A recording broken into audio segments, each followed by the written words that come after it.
did turn for a long time, and then 2 years ago took it over to Vengeance. And Don's a real inspiration because to see how far he's come in 2 years, it's very inspiring. Sometimes I think Don turns 25 hours a day when you see the volume of work that he does. But he's going to talk to us tonight a little bit about embellishing.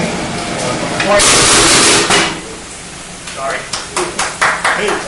Before we turn it over to Don, Gene, you have something to say? Well, that woke everyone up. Yeah. At the first course I took Don Leydens, he had a little tool that he had made from cotton picking machine for marking the centers on stuff he's getting ready to turn. And I found a whole bunch of these things, and I brought some of them in, but they got on tracks. If you want one, pick it up.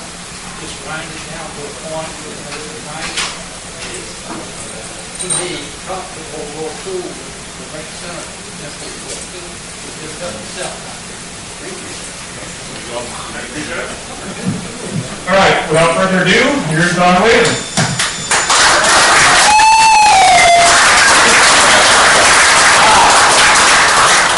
Can everybody hear me with this? Is that okay? Really well. Okay. Not too crazy. All right. Well, thanks for coming here. Tonight we're going to talk about coloring and texturing. How to enhance your turnings. I have a whole bunch of samples here that we can go through, and I can pass around being how that was called, right? So hopefully you'll be able to see at least some of this, and there'll be a lot of things passed around so you'll actually be able to physically see them too, close up.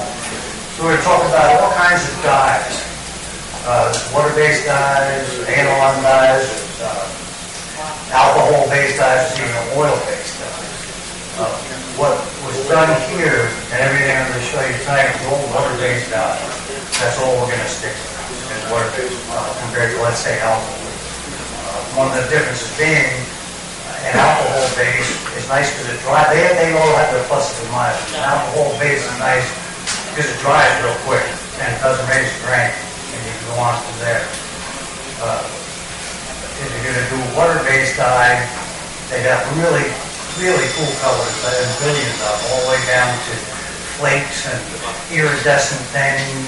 Acrylic. It's really wonderful, the scope of different things you can try. And of course it's water, so you don't have to worry about too many chemicals. Easier to thin, easier to clean up. The only other thing about water is that it's going to raise your grain. When you put the water-based dye, it's going to raise your grain a little bit. So you have to go back with some very, very fine sandpaper just once. It should only be a one-time thing. And just sand those little fibers down that might have raised up. So, let's see. Once we get started, in order to get started, let's talk about some wood preparation, what kind of wood that you should use for this, which in most cases would be a light colored wood. Let's say holly, dogwood, even a light maple, something along that line. And if you have a wood that's a little bit on the dark side, you can always bleach it to make it light, or close to it. And we'll talk about that a little later also.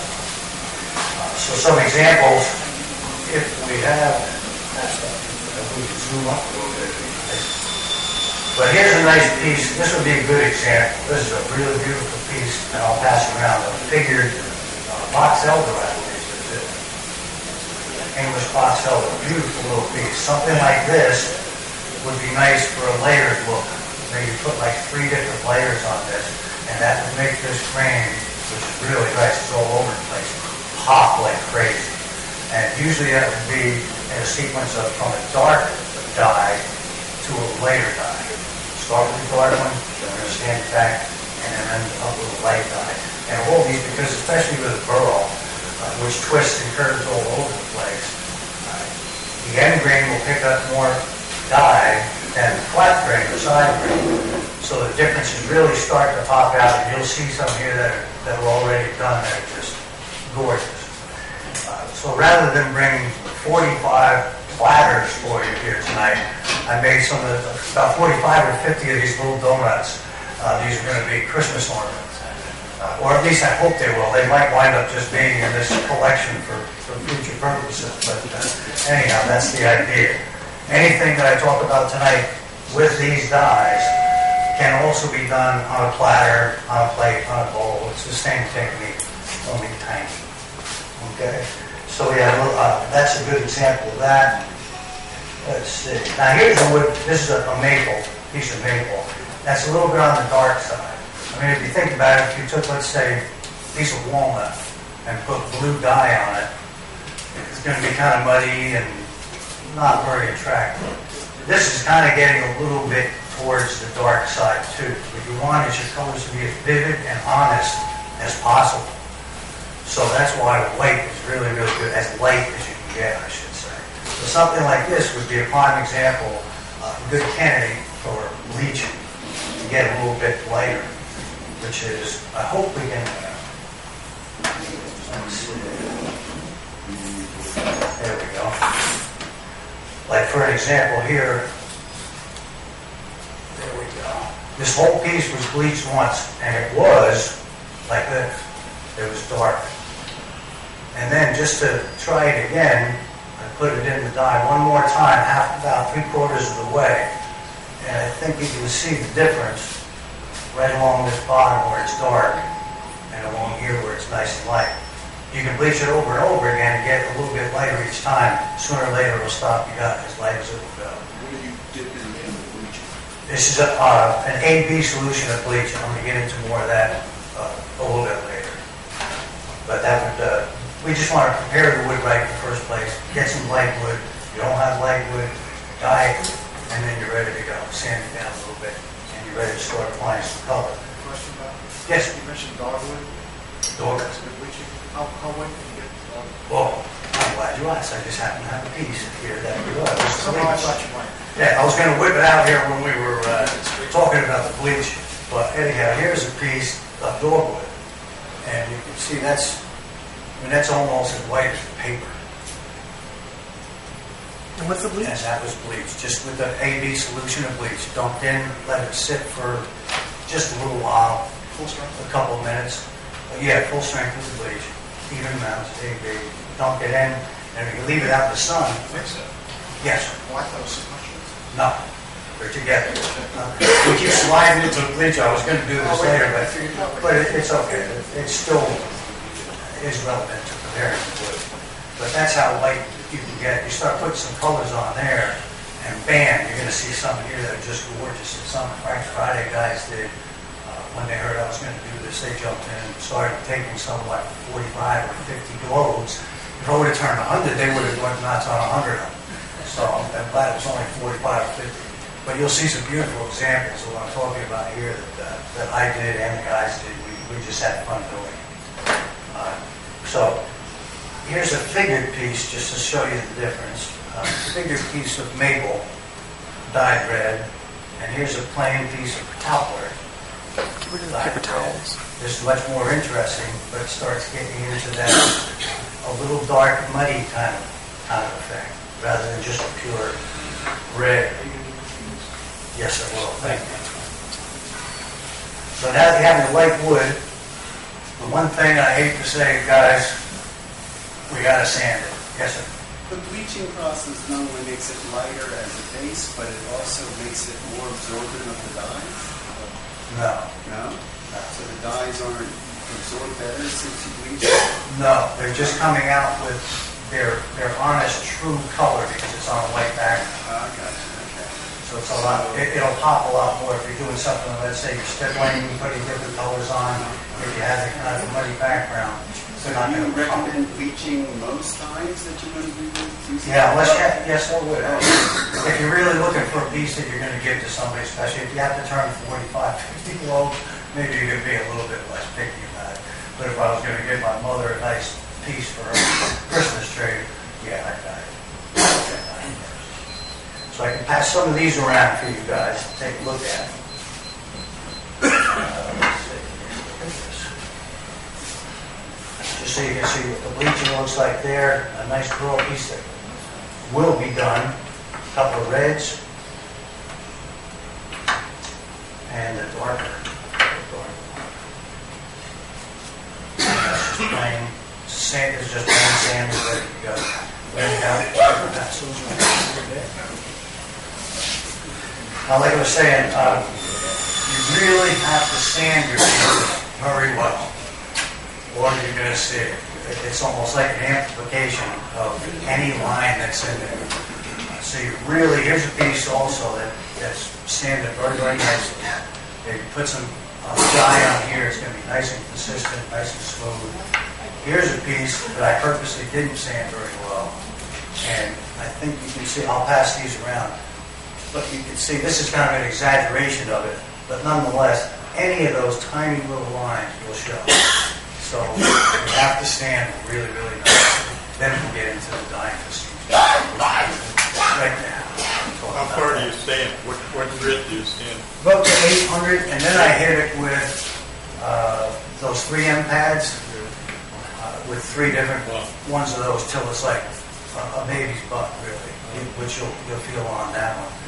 But again, don't forget, if you do soak it in the water or even the first coat of dye, it's going to raise that flame, and those little fuzzy areas.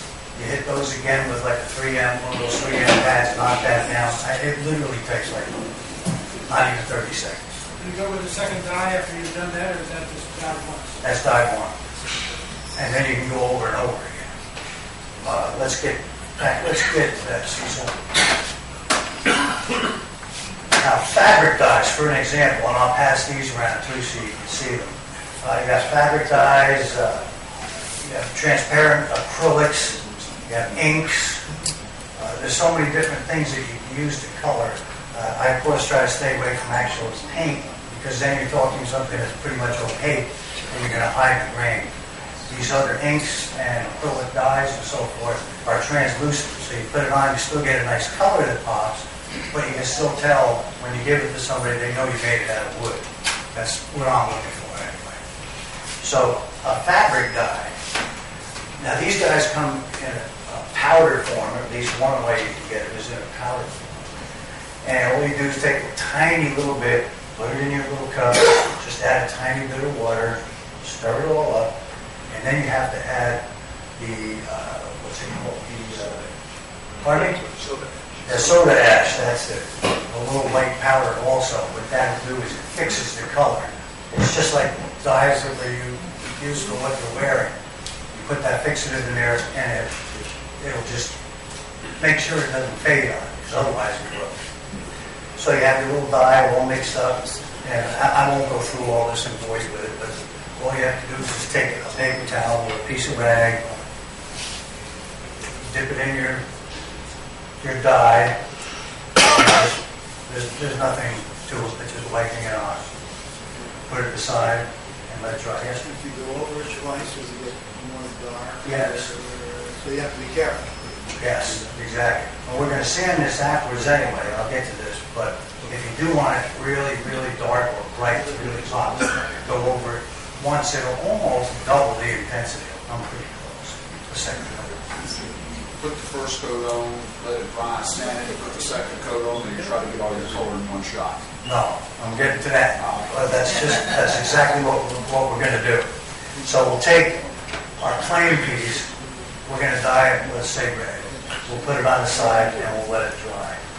Now we'll take that a little while later, say a couple hours later, you take this back, and now you have that little fuzzy stuff on top that we were talking about. So you just take your 3M pad, or you can use a really, really high sandpaper, 80,000, something like that at least, and just rub that down, get that little fuzzy stuff off.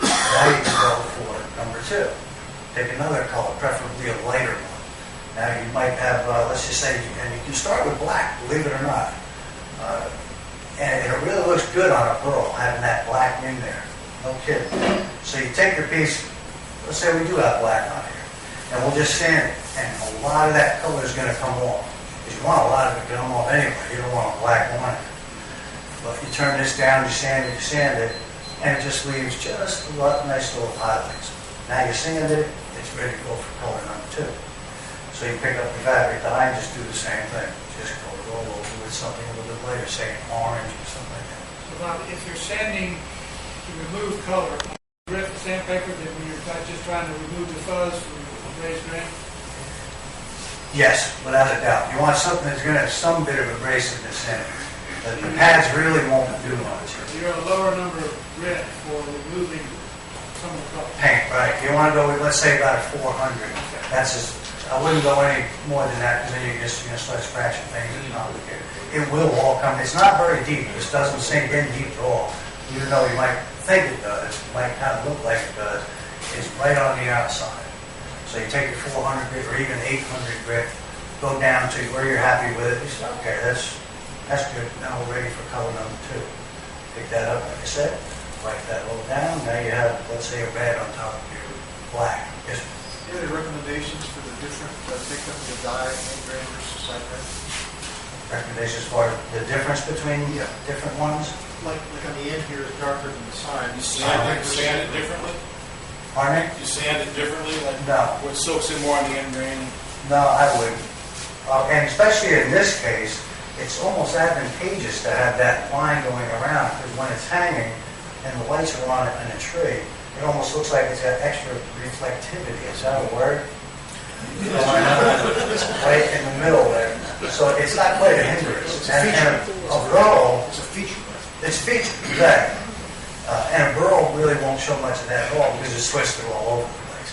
Only a straight grain piece like this would really make it stand out a little bit. And you're going to be adding more colors to this anyway, so it gets a little bit less perceptible anyway. So anyway, you have your second color on there now. You let it dry, and you put on your third. Let's say a yellow. Now you don't really have to worry about the fuzz because you pretty much got that done in the first round. Take your yellow, and you put it on it, and now you have 3 different colors. The yellow, it's all up to you. I mean, you can play with this however you like. But the yellow, pretty much you can stop there. You really don't have to go back and sand it. If you want to, that's fine. You can take a little bit of yellow off. But it's such a light color, you can pretty much get away with it. So you can have your 3 different colors now. And when you get done, it might look, let's say, something, let's go with it. Something like this, with some different, this has 3 different colors on it. Can you zoom by any chance? Okay. And it doesn't look, that's the tricky part. It's really, I'll pass this around right now too. It doesn't look like anything special. It goes, okay. But when you put lacquer on it, what a difference. And you'll see that in a minute too. It makes all the difference in the world. So you can get done with this stuff. It's not all that great, not all that special. Once you put the lacquer on it, you probably won't be saying that. So we can pass some of these around too. That's what it was like when you put your yellow on. Say you use yellow for us. When it's wet, can you kind of tell what it's going to look like? Or does it still look like? You can kind of tell, sure. But it's not going to pop. There won't be any popping done until you put the lacquer on and finish the finish. Okay. But you get a general idea. You won't look at it, oh my God, there's a wood pop. Not that bad, but you'll be able to see it anyhow. This would be a good example of something like that. When you pass this around, it's got the 3 colors on it. It doesn't look super killer, but it will. So that would be a fabric dye. That's a powder, mixed with a little bit of water, and a little bit of soda ash. Now we can go on to transparent acrylics, which is another medium, another dye. Yes, Do the people that sell the fabric dyes pretty much also store it so much? yeah, without a doubt. They know you have to use it. So yeah, go on. Pardon me? Where would you get it? Mostly art stores, something like that. Or you can just Google it and it'll probably bring you to some sort of an art store. I bought some place called Dharma Trading. Dharma Trading? DHARMA Trading. Yeah, Dharma For Trading. fiber reactive cotton. Right. And then Earth Guild in Asheville. And then place they call dyes. They carry everything for fiber reactive dyes. Cool. Did you catch that, Dharma? Very good. If you're handling the fiber reactive dyes, wear your gloves, they're known sensitizers. And wear a mask when you're using Wear a mask, yes. Right. And you want to keep your hands clean. Another different medium we can use is acrylics, which I happen to like personally. If I was going to start coloring right now for the first time, I'd go out and buy water-based, transparent acrylic.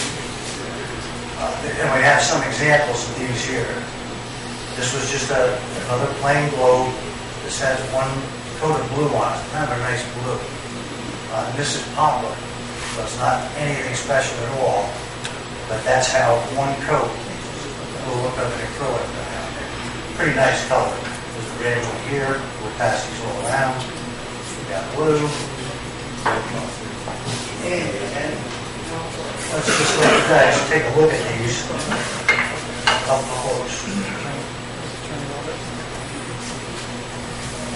Okay, thank you.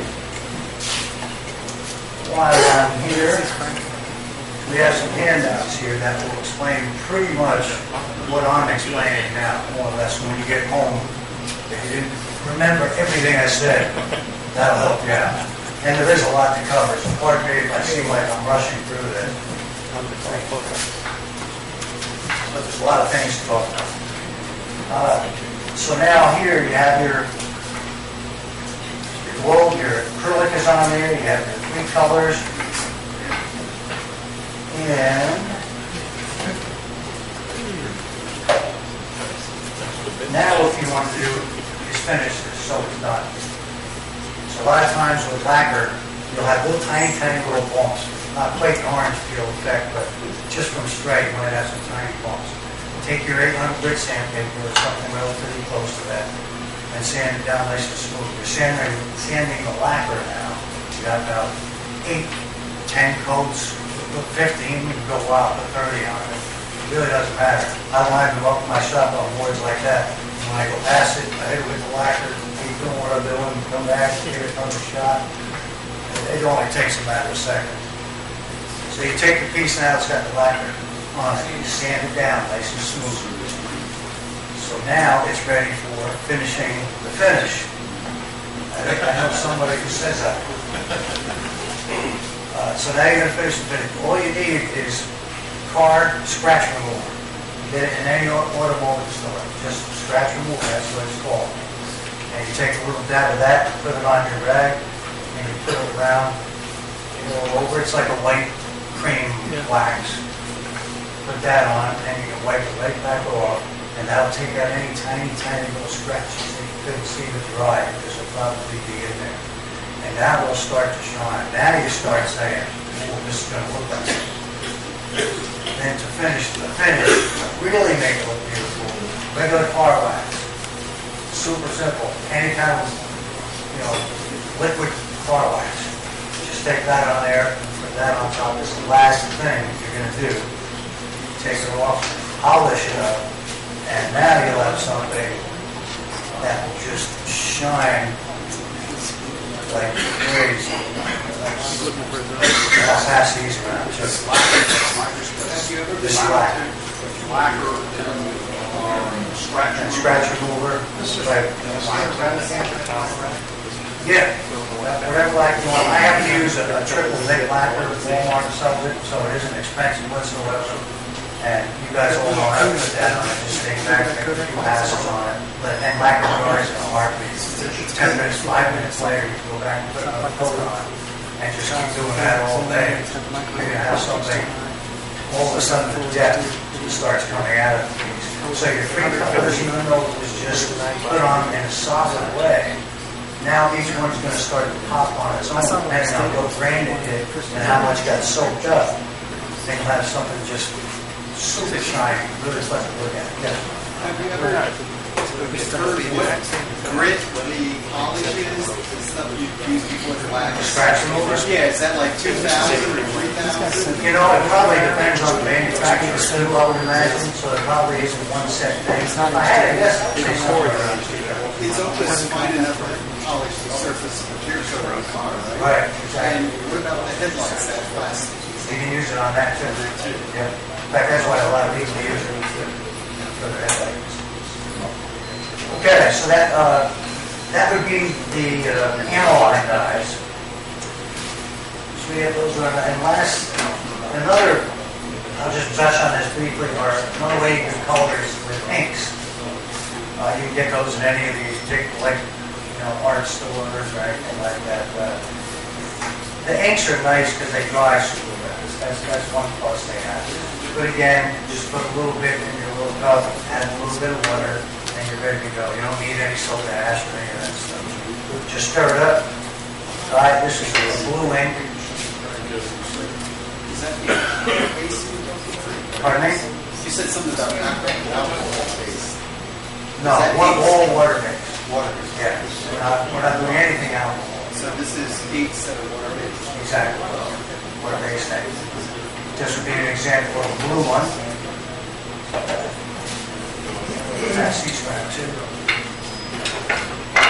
We have a couple of burls here. This one's a red burl. This is another one of those English boxwood, box open. And we have some blue and some red on there just to show you how the grain is starting to pop now. It's starting to look good. And with another couple of coats on there, when they individually pick up different end grain and face grain, things are really going to start to look good. We shall see at the end. A couple other colors here I did for you just to show you inks. Here, and here's an ink with just a couple of coats of lacquer on it, just so you can see, just for the sake of passing it around. And there's a green ink. What is ink? Is ink an ink pen? Or is this... It comes in little bottles, about this big. And if you remember like what ink kind of looked like, most of the bottles go up and then in, and then they have that little squeeze on top. Like a little baby's actually. All right. We'll pass this one. There's some inks. Now, you did all that, and that's okay. It looks nice, it looks great. You want to get it a little sexy. You really want to make something that is going to impress whoever you're going to give these to. And believe me, if you do decide, like I said, this can go on whole, like a lot of dishes, doesn't matter. But if you do decide to make some ornaments, you'll be surprised if you've never given them to anyone for Christmas presents. That'll be the prize centerpiece of their tree. It's amazing what people think about something you made and gave to them for the Christmas tree. It is a great deal. It makes my Christmas just giving stuff away. So here, let's try some speckle paint. Again, this is water-based. This happens to be acrylic, what I used here. You take your very sandy piece here and take a sea sponge. You'll see those sea sponges that are have big holes in them, a lot of texturing in the piece itself. Just tear off a little piece of that, dab it in your ink or your acrylic, whatever you're using, and just give it a few dabs here. And you put it on the side to dry. And you might say, well, now I want to try some more colors. So you get another piece and you start adding colors. See that? That's got a few things going on there. Here's another way you can do it, is just to haphazardly put it down, kind of a wild kind of look. Just add some stippling from the sponge and just some streaks, just for something different, right? You're having fun, right? It's like a street from the chicken.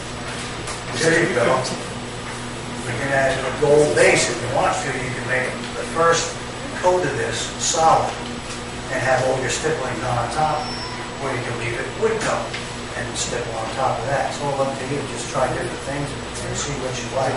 This one has a little background and then some color on it. And this is getting close to looking pretty good. Now, this one, pardon me? Acrylics again? Yes. These are all Who's the other one? translucent. Pardon me? Who's the other one? Automotive acrylics? Automotive acrylics? No. These are, you can buy these at Woodcraft. You can get them again in particular kind of artsy places. You'll be able to find it easy. And that's one nice thing about it. It's a gazillion colors. Iridescent, flake, metal flake, all kinds of things that change when the light hits them and the sun hits them. Yes, sir. Does the wood seal first? No. You do it right after all the wood? Right. Okay. Yeah. If you start sealing the wood, like what's going to happen is you might fill up all the pores that you want the ink to go into. So you'll get more of a hazy top, but it's not really going to sink in. So you wouldn't want to leave it. Pardon me? Acrylic stain? Acrylic dye. Everything is, that I'm telling you is all dyes. We're going to dye it with translucent dyes on there, so you can see it. So I have some good examples here. This just killers. This one now has its base color. It's got all its stippling done. It's probably got 15 coats of lacquer on here, I would say. And then it was sanded like we talked about. Scratch remover on top. It'll start to shine up. This is all in your handouts, don't worry. And then you take the floor wax, put that on top, and that's what we have as a finished piece. I believe Chuck Woody did this piece on Frank's. And I'll pass this around, but I mean, that's just beautiful. When you see this up close, you know exactly. Let's see, we'll leave them right in here. That would make it easier. So this is just one other way to color. It's different. So you can even use the regular sponge if you want. It doesn't have to be seasoned. A little dabbing, and you have something. We're doing okay on time? Plenty of time. All right. I have to be home till midnight. I'll make sure I don't forget. Some other on you can go 3 layers. So you can do a little stippling effect. When you get bored, now you don't want to go crazy. You just got to make 40 of these for all relative, or 45 or 50, in case you're doing a demo, whatever. But some other things that we can also do to have fun with, and it's not, believe me, none of this stuff is hard. It's so easy. You just wipe it on, do your sanding, and the lacquer. There aren't many things you can mess up on, especially your color. And you're going like this all over the place. It'll look good in spite of yourself. So another thing we can do to add something kind of cool to it is liming wax. Have most people heard of liming wax? Good. Well, it's just a white, in fact, white wax, I'll show you right here. This is what it looks like in this particular can. Okay, Libron makes this. They make a lot of waxes, different. They have gold and verdigris and antique colors and all that. And it just looks like a white wax. Really all it is. So, what we do, there's 2 things, 2 reasons that you might want to try liming. One is you need a place for all this wax to hide when you rub it in. So an open grain wood like ash or oak or something along that line works great for that.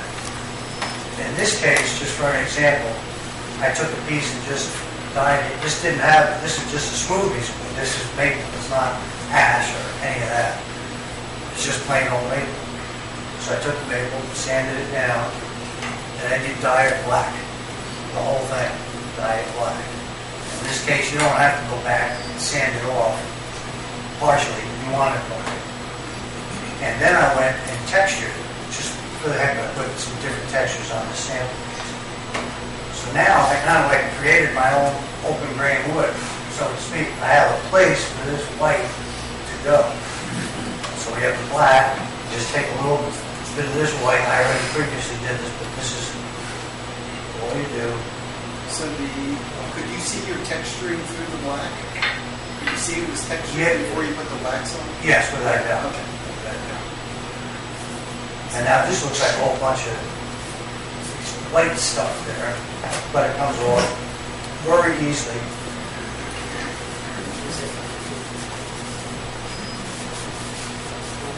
And it'll stay. It's lime in a wax base, is that what it is? I would imagine, but they also have liming wax that's black. So go figure. You know, why they went and called this liming wax and then have black ones? If you wanted just the reverse effect. And it's good there. That's right. That's right. So now, even though we had a smooth piece of wood, look at how that got picked up by that liming wax. And it looks all kinds of nuts. Holy cow. Well, it was a little texturing. Wipe it on, wipe it off. And now it's ready for lacquer. You can put the lacquer right on over that. Yep, this is my little. Yep, and then do it the same way, finishing the finish this way, yeah. What was the brand of the wax again? The Liberon is actually what was the brand of the wax. Liberon wax. Somebody else will be it was the same question. So that's having wax, another totally different look. You're using dyes because black is the base, and then you put some lemon wax on it to get an effect like that. Some other cool things that they also make, in fact it's the same company. A base on the black. Oh, you can use whatever you want. Oh, sure. Deep red or something like that. Right. I would go with something that's a little on the dark side, so it pops a little bit. But yeah, no, Contrast against the white. yes, exactly. As long as it contrasts against the white. You could burn it, Todd. Pardon me? You burn it? The man will burn anything. Watch out for this guy. Is this fireproof? No, it's large proof. Yeah, right. Here's another kind of wax that they make. This is called I'm not even sure of the pronunciation. Verdigris. Close it up. Verdigris. Is that the antique stuff? Exactly.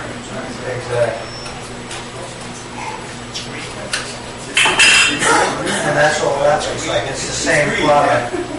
Different color, just to confuse the liming people even more. So you wouldn't use that with a green And that would- dye, would you? Pardon You me? wouldn't use that with a green dye, would you? No. Even a colorblind guy wouldn't. Everybody knows that Don is colorblind. I was going to save that for the end, see, so that's it, you're on my list now. But yeah, we might as well get that open, have it open. I'm severely colorblind, actually. So on a lot of these little things, there's little notes that I can only see up here, but they're all labeled what they are.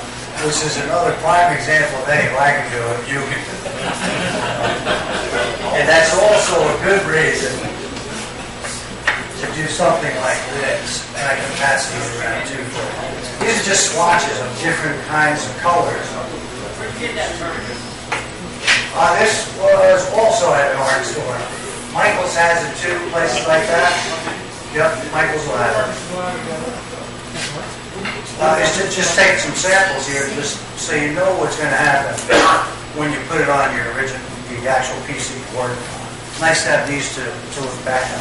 You can even take, like, say, your blue and add a little bit of red on it. Just right down, blue and red. You can see the contrast part of it, where they overlap. Maybe that's the color you're looking for. But it's kind of good to have those laying around. Just in case. But this verdigris here, this is what that kind of, it gives you like an antique kind of a look. This was a test piece, so it's not a beauty, but what's underneath here is a red dye, believe it or not. And then the verdigris on top of that, just to give it a little bit of a base color. It's back there, but it's not prominent. So it gives you a real nice antique look. We'll pass this around. Also, if you like just to see what that's like. And that's the same thing. You can use that with open grain wood like ash, oak, so forth, or like I did here, you can create your own texture and put it in there. Or you can just go over the whole piece with it. It's just a matter of having fun with this stuff. There's really no right or wrong. Have some fun with it. Real hard to mess up.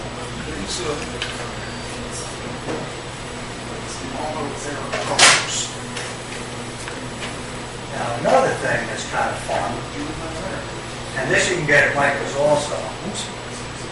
This is gold leaf.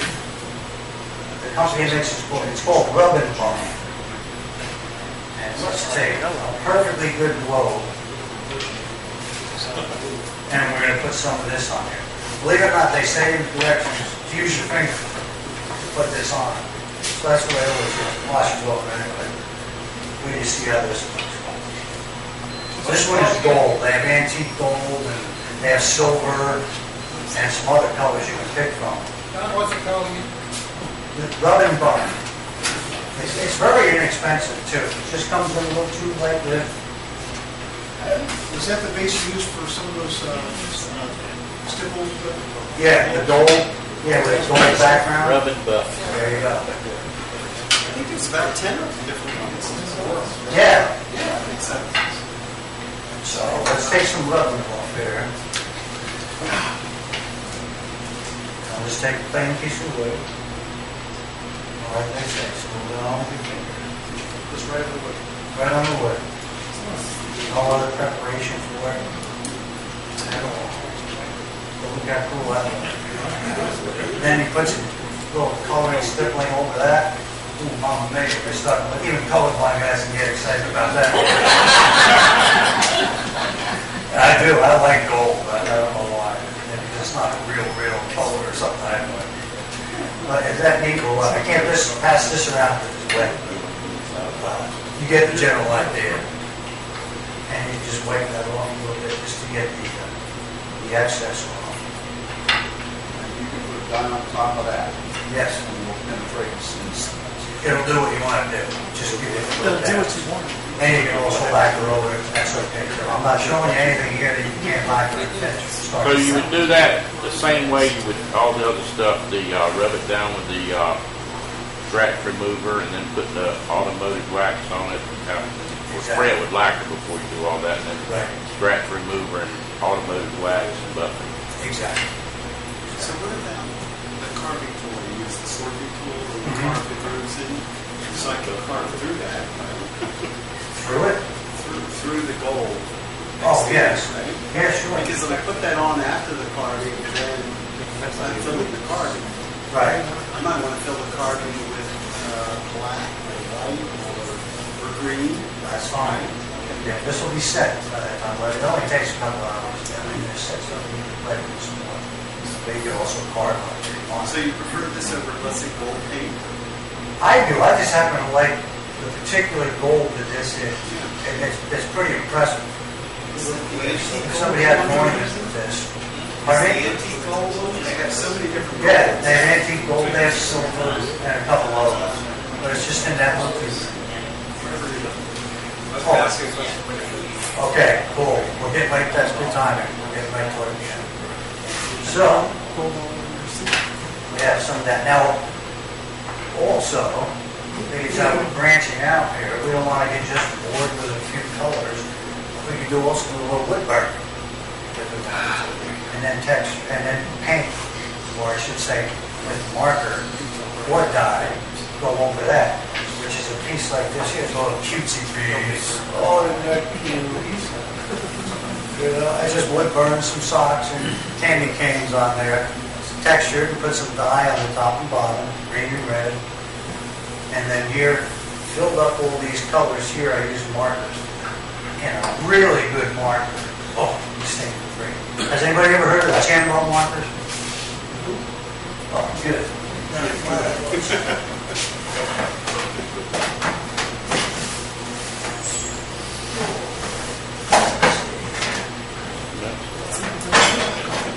Somebody stole it. Somebody.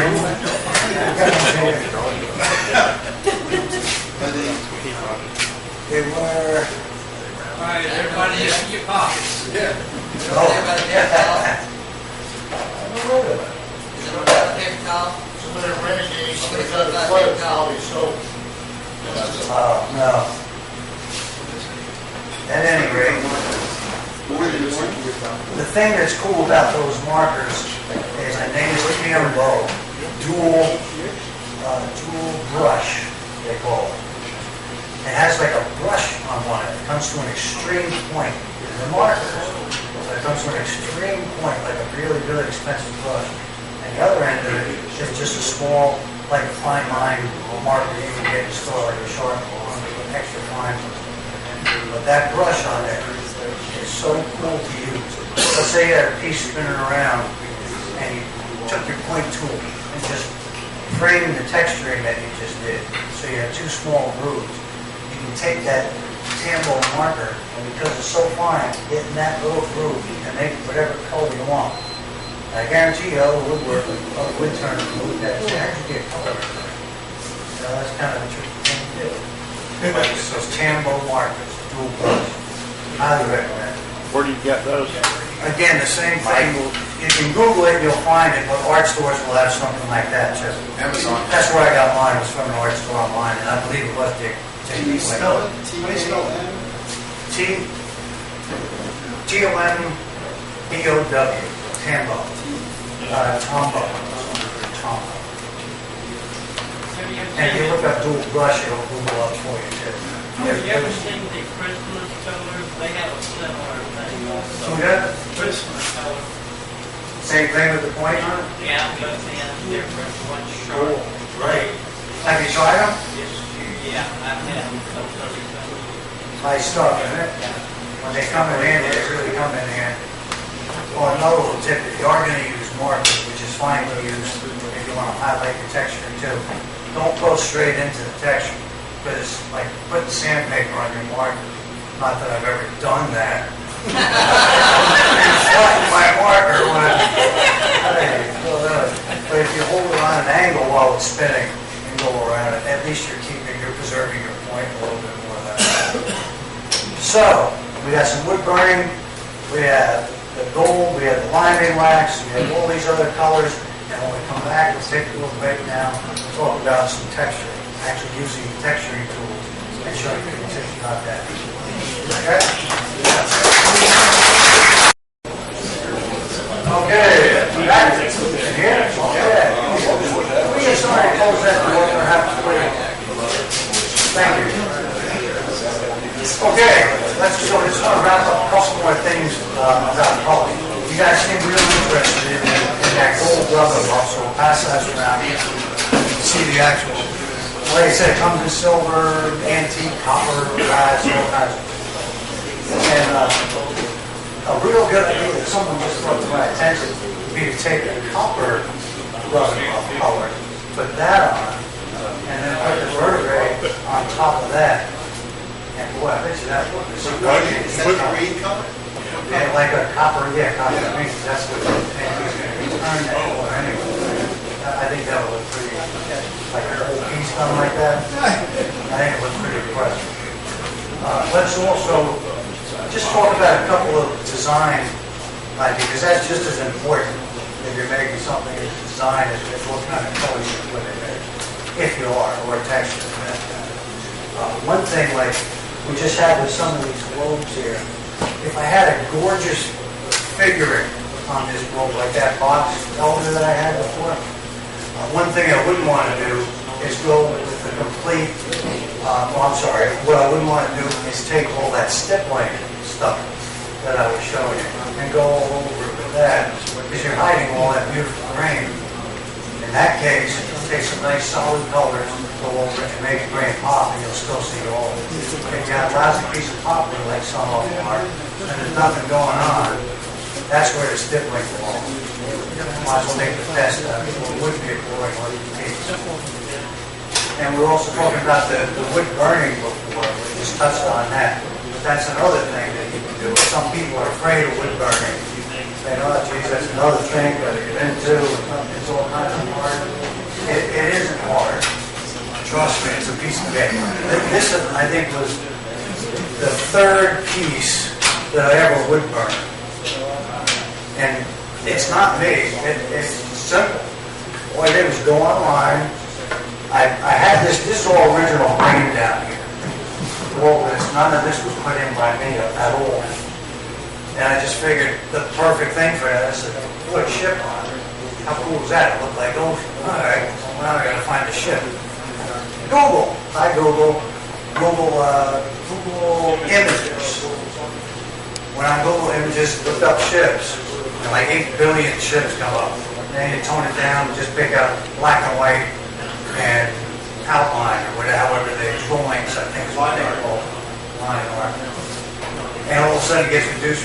You start seeing, going down all these pictures. I found one of this, printed it out, took a piece of carbon paper, put it under, put my picture that I just got on top of it, taped it a little bit, and then with a ballpoint pen just traced it onto the carbon paper, which then went onto the wood. Take it off, and now you have a nice outline of this ship. You say, this might even work. I could get it somewhere. Now you get the wood burner off just with a fairly sharp tip on it, Don't go too hot. That's what a lot of people do, and you get all these blobs all over the place. Between 5 and 6 on my machine works fine. And just slowly trace all the line. And that's what you come up with. You know, nothing hard to do. Like you use a red ballpoint pen to do your tracing, you can tell where you're going. Yeah, I use the ballpoint pen. A red one. Oh, a red one? Oh, see what they took them out.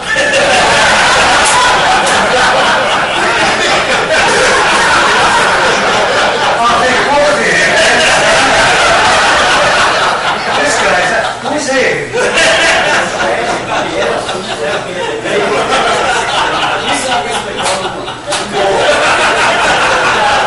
Thanks for the tip.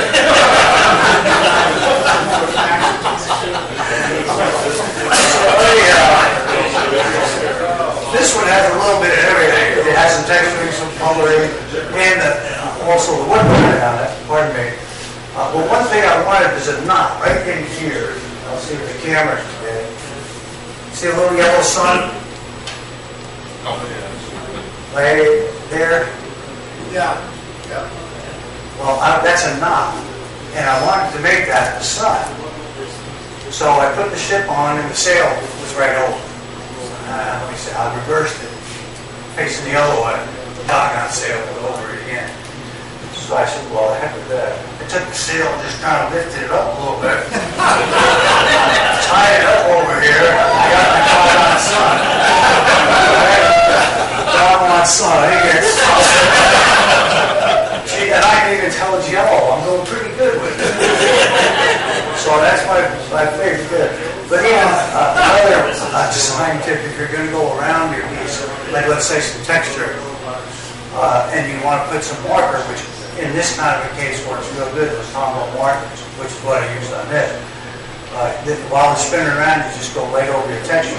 But what I used was blue. I know it because I marked the wall. And I put blue on it, but when it hit the wall, hit the navel, it went to like a green aqua-ish color. Which I didn't know, I still thought it was blue. So my neighbor pointed that out to me. Luckily, it wound up to be a good color, so I didn't have to mess with it anymore. But the point is, if you're doing a really nice piece that you're working on, before you put the color on, try it on a little test strip, just in case it messes with the color, because I'll be watching. So that's just one way to do some wood burning. Frank's got a couple of good pieces over here that are good. Real good to show you for this sort of thing too. If you want to put some coloring on your wood burn piece, a nice way to go is with something kind of soft, rather than put big bright colors over wood burning. It really doesn't work all that well. But there's some subtle coloring going on in there that just makes it look nice. Is it okay we pass this around? Okay. That's it. And the same thing with this piece over here.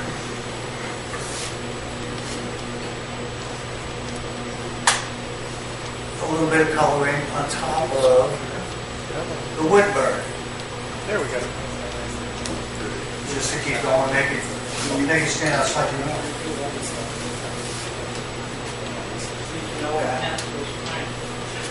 Pardon me? Last frame, you use the oil pencils, Use the brush next. But you can also use, and I had some there, it's pestilence.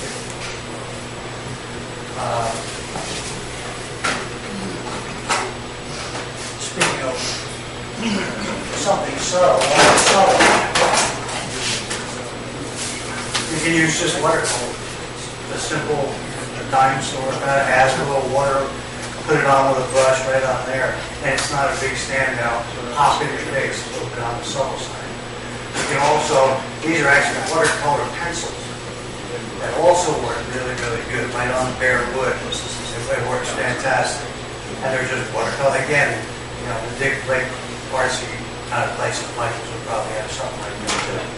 And to further mix up the colorblind guy, they have them in tubes where it comes out the watercolor out of the tube, you add a little bit of water, and that'll give you kind of a subtle color behind there also. So many different ways of going. Do you lacquer over that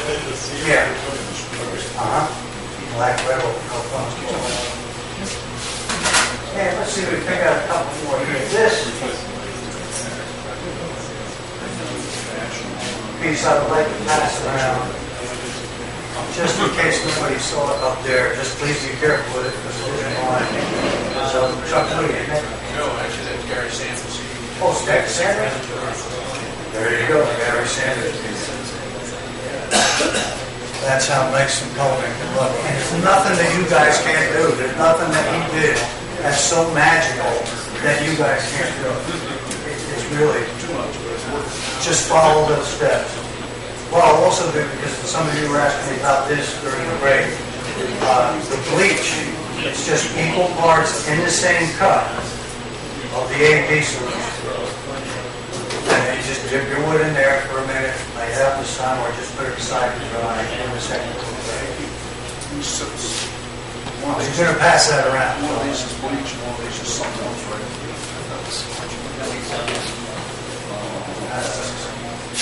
Let's see, what else do we have?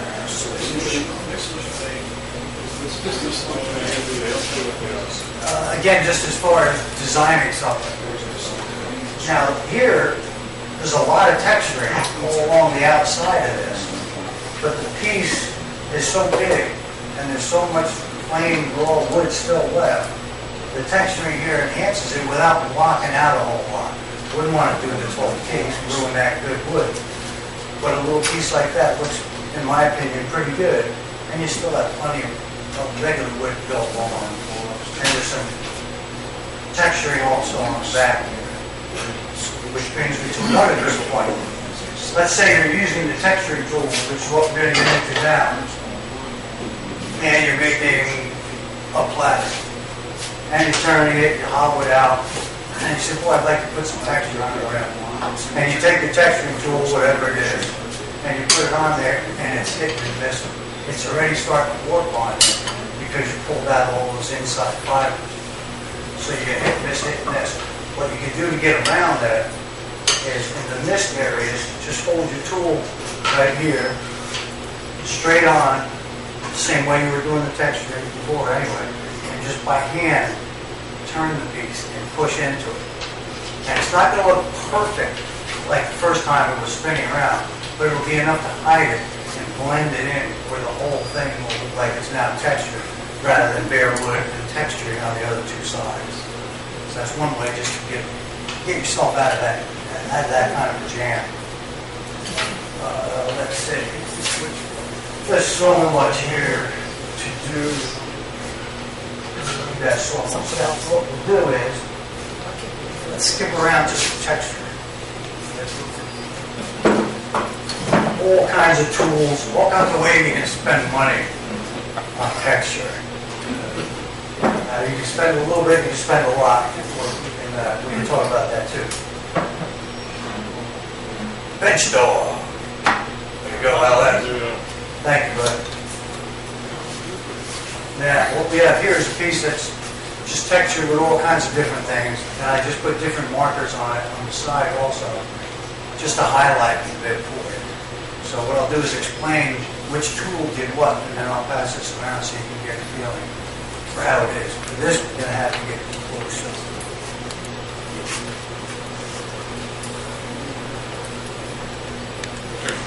Okay. There we go. Rather than show you here, please, and you're not going to see it from there anyway. So what we have here, this is the Wagner tool. Pretty much everybody heard of the Wagner tool? Can you put it down in front of it? Put it right in front of it. That's it. It just looks like a narrow piece of metal on the end of this pole. And it spins most of the time. Good luck. It happens to get stuck sometimes. They tell you to keep it oiled, which I do. But if your RPMs go a little bit high or this gets a little bit warm, the tolerances are so tight, sometimes they'll lock up on it. Not that it's ever happened to me. When you're almost done. Or you, right? When you're almost done. Yeah. The blades are right on. Right. It'll lock on it. But this is the design that'll make this nice. I do like the design that you make. I have to say that. Very pretty. The second blue, I believe it is, also was done with this tool, the Wagner tool. And the outside was also done with this Wagner tool, those little tiny ones there. Use the little one? The little one? I use both, yeah, it depends if I want to squeak into a small spot or try to get a wider band, I just go that. This is the small one. They're about $30. They also sell them for $20, which I believe are like the Chinese version. I think they're through his company. He sells them the cheaper one. But I'm just worried that they're going to be cheaper steel. That means that you can't sharpen these. I would recommend just take 2 on 5 and get the $30 one, not the 20. So, what that's on. Yeah, that's it. What the heck? That's my tools around. I don't Keep counting on those. Yeah. Now all these other ones here, this, and this whole side, were all done with the Sorby tool. I'm sure most of you have heard that the Sorby texturing tool and the makes all the swirl patterns and so forth. I'll show you that in a second. But this is what made all these other swirl marks. And even the crisscross, what's nice about this is it does have a little marking on it. And you can loosen these and turn it exactly the same angle. Going the other way, go across the wood and you have a nice diamond pattern. Kind of like you see on a gun stock, early on a gun stock. This is the Sorby tool, spiraling and texture. And on the side here, all these done on the side, all these different kinds of decorations, were all done with my ugly tool, with this. It strikes terror in the hearts. This is just a Sorby wheel that I bought. And I had this old handle of something from my grandfather laying around. It's about the only thing I have of his was his tools, so I couldn't throw anything out. Drilled the hole, tapped it, and put the wheel in there, and it spins perfectly. And I use this thing, I can tell you, all the time, and it's still kicking. The ugliest tool on the planet. This thing did all these different designs on the side, just one. It's just a matter of how fast or how slow you go. That's just around, and I'll actually show you on a moving piece if I get to turn something, sort of, and we'll do a little texturing with each one. Let's start with the typical one, Mr. Wagner. I have to widen it. The funny thing about this Wagner tool is if you hold this above center, it'll swirl in one direction. If you hold it just below center, it'll swirl in the opposite direction. If you go straight dead on, it'll give you more or less just a pyramid effect, like actual mineral. So let's take a look. See what we can do. And just so you guys can kind of see it like that, I'll hit it with some markers to make it stand out a little bit. And no, I don't know what colors these markers are. I'm guessing. Okay. Now this Wagner tool, one thing about it is, I'm sure you notice that you have to put a lot of pressure on it. They tell you to put a lot of, you have to put a lot of pressure on it. And your end grain and softer woods, it's really easy. Harder ones, Exactly. So let's see how we can do here with the Wagner tool. We're going to go with the simple push just straight right in. And it takes a second. You have to let it sit there for a minute, not just an in and out thing like a lot of the other texture. So I can push this tight here a little bit. Let's see what we got. That gave the diamond pattern that I was just talking about. You'll see it probably better here.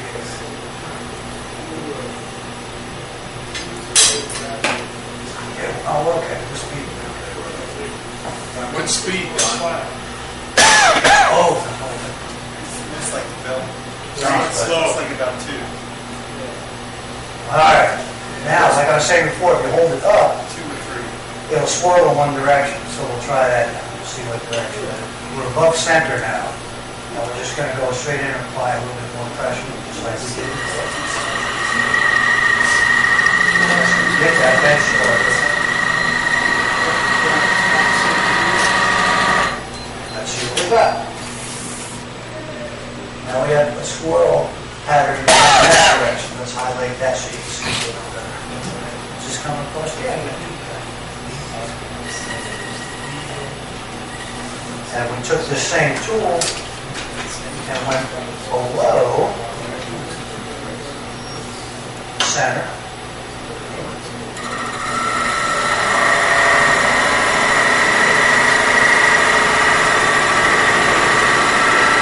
Can you feel it when it starts to track? Yeah. I know Oh, yeah. with the cutting wheels, Uh-huh. I can feel it and I can tell whether it's tracking. Without a doubt. Yep. You'll know it. And now it's swirling in she's different water in another direction.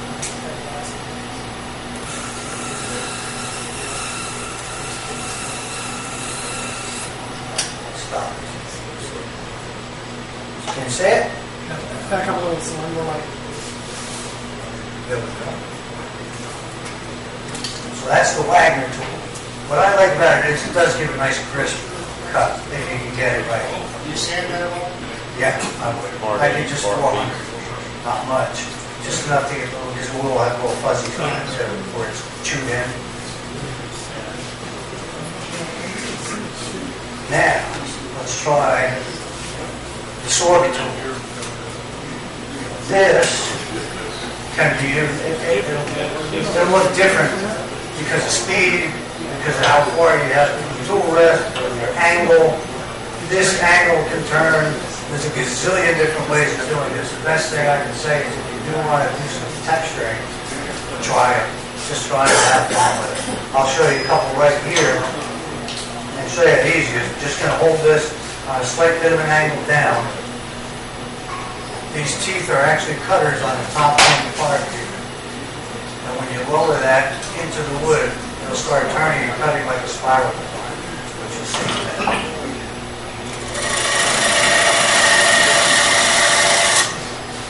that. And here, let me get a little color again so you can see.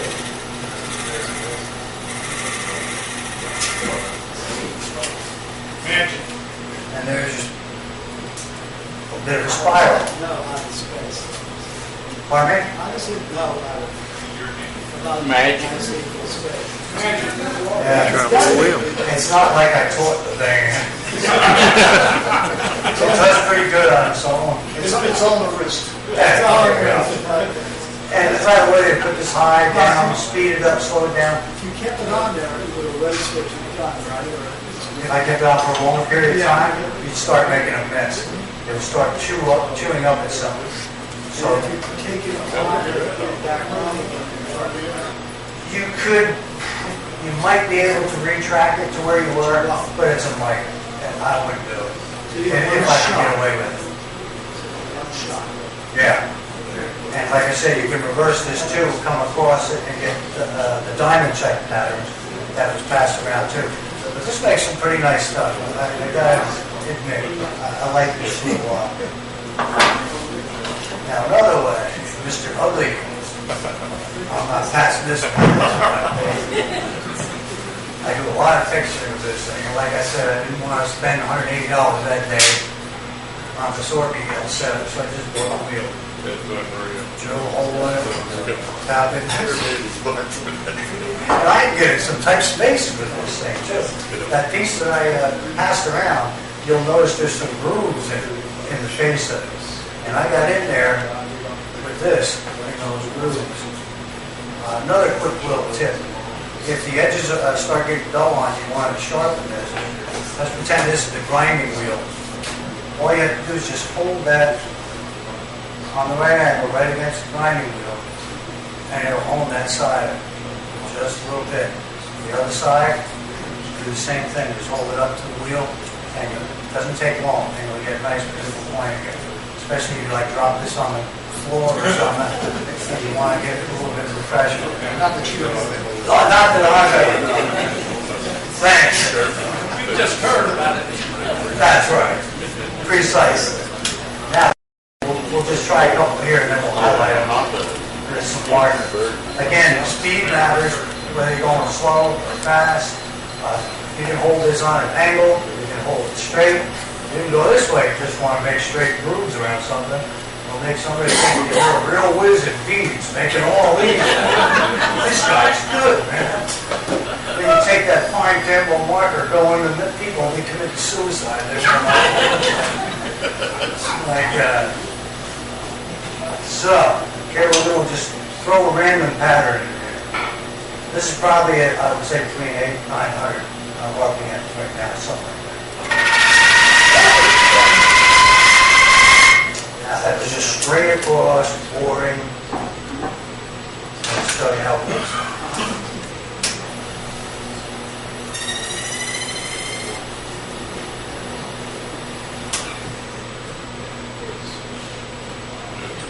So that's what it did. It's outside ring there.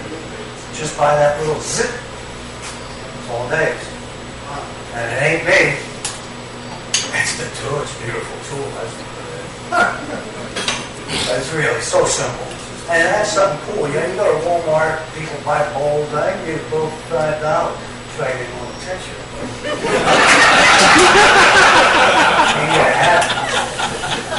I'll slap a little texture on there, but I've been slapping you for making that comment. But I'm jumping there. So. Now here I'll keep it at the same RPM, but I'll kind of move it a little sporadically, and we'll see what we get out of that. The other one was pretty neat. That was a nice even.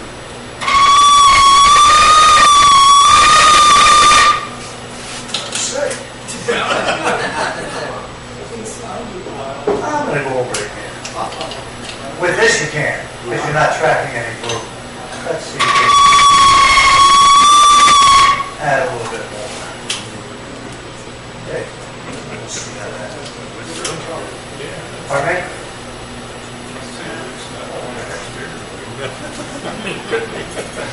Doesn't matter with me. He said, use another color, use another color.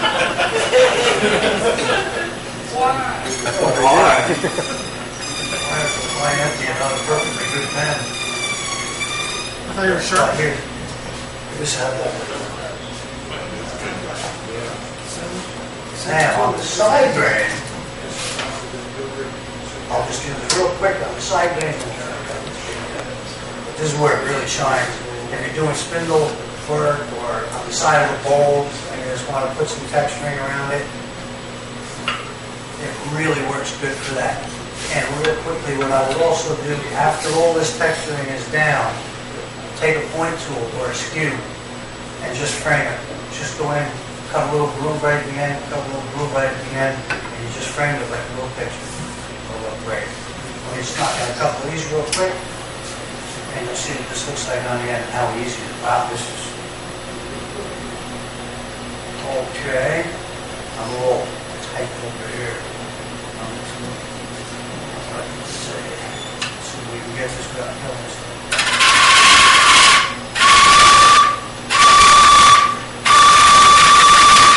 All kinds of different ones.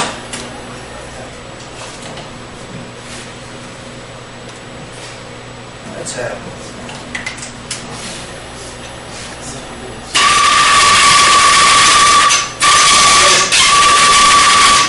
throwing it all over the place on purpose, just to get some random design. Let's see, where positions take the trouble, I'll show you.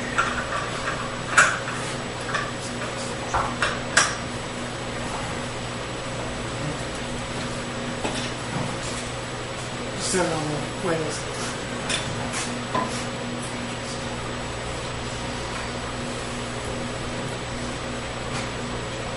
Okay, you get something like that. But you can make all kinds of different designs, as you can see up in there. And if anything comes out of this demo at all, I hope you guys give some of this stuff a try. put some coloring on some things, make some ornaments to give away, put some texturing on it so you don't have a Walmart $5 bowl. If you don't like it, I don't want to put that texturing on the wood, put it on the bottom, put it someplace. It just adds a lot to the piece that you're giving away or selling, which is another important part. You've been around Frank too long. I know. And I'm really believing this too, I'm not just saying it. So anyway, I hope you give this a try. Thank you all very much.